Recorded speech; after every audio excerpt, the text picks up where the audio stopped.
There is a strange moment that comes after the noise ends.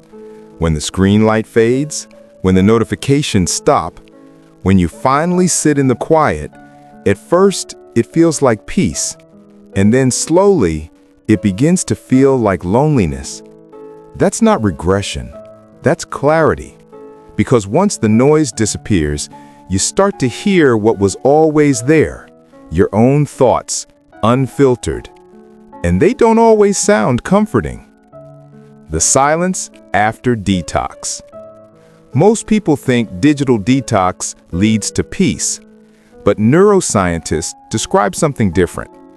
A period of post-stimulation emptiness.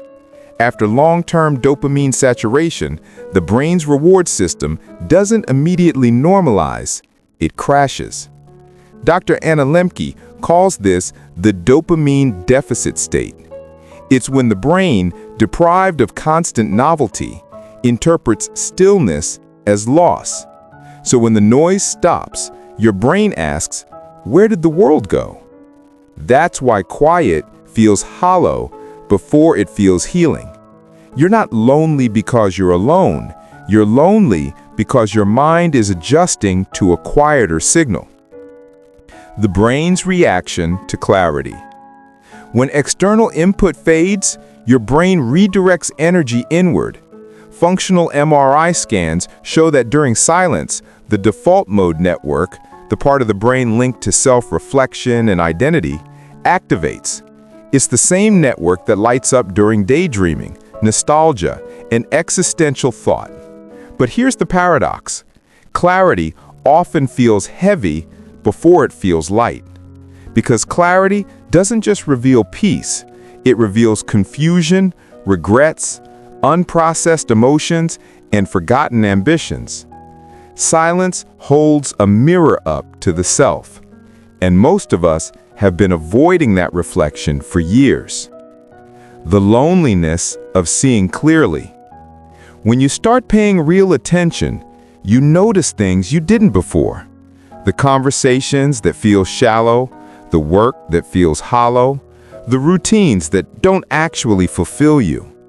This is the loneliness of clarity, when you realize how much of life was built to distract you from yourself. It's not that people vanish when you wake up. It's that you stop confusing connection with contact. You stop mistaking activity for meaning. And once you see that clearly, it can feel isolating. Awareness separates you from the crowd, not because you're superior, but because you're awake. The social cost of awareness. In a hyper-connected world, clarity can make you feel disconnected, because clarity breaks the rhythm of collective noise. You might notice how most conversations orbit the same loops, trends, complaints, consumption. Once your attention heals, you begin to crave depth. But depth is rare in a world optimized for speed. Psychologist Dr. Sherry Turkle calls this the solitude paradox. We're constantly connected, but increasingly alone. And when we finally disconnect, we face the loneliness that's been waiting under all that connection. The science of quiet loneliness. Neuroscience reveals that solitude activates the insula, a region associated with emotional awareness. That's why silence often makes you feel more, not less. But when emotions surface faster than your ability to name them, it can feel overwhelming, even painful. That's why people describe post-detox silence as emptiness. It's not emptiness, it's exposure. You're not empty, you're just hearing yourself again for the first time.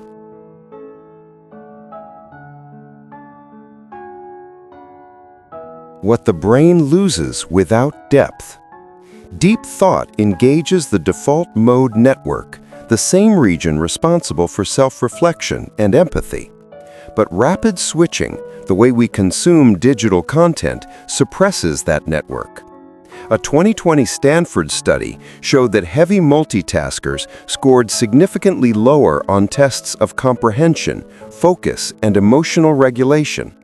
They weren't less intelligent, they were just neurologically exhausted. Without reflection, we lose not only understanding, we lose self-awareness. The cultural collapse of contemplation. We live in what philosopher Byung-Chul Han calls the transparency society, a culture where everything must be visible, shared, and optimized. Even thinking has become performative. We no longer ponder privately, we post publicly. Silence once symbolized thought. Now it signals absence. To pause feels like vanishing. But the mind needs privacy to think. True reflection requires space unobserved because awareness of being watched changes the content of thought itself. How to rebuild deep thinking. Relearning how to think isn't about retreating from technology. It's about restoring rhythm.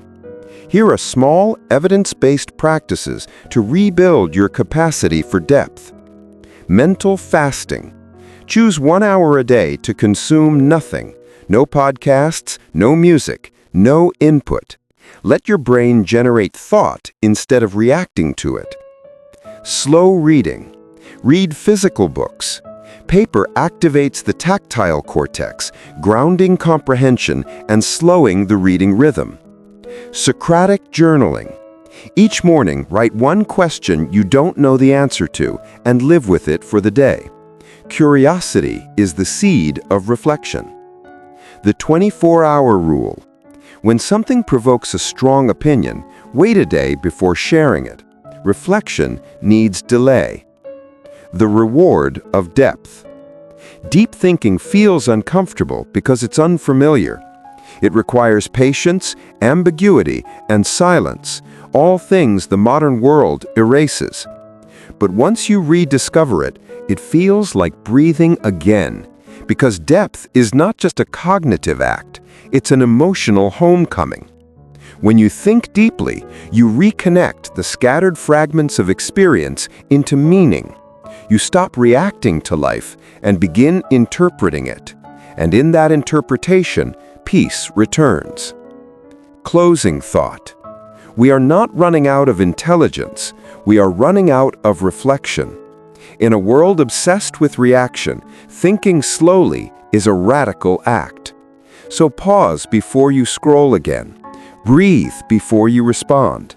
Let silence become your first thought, not your last. Because reflection is not a luxury. It's how we reclaim our humanity.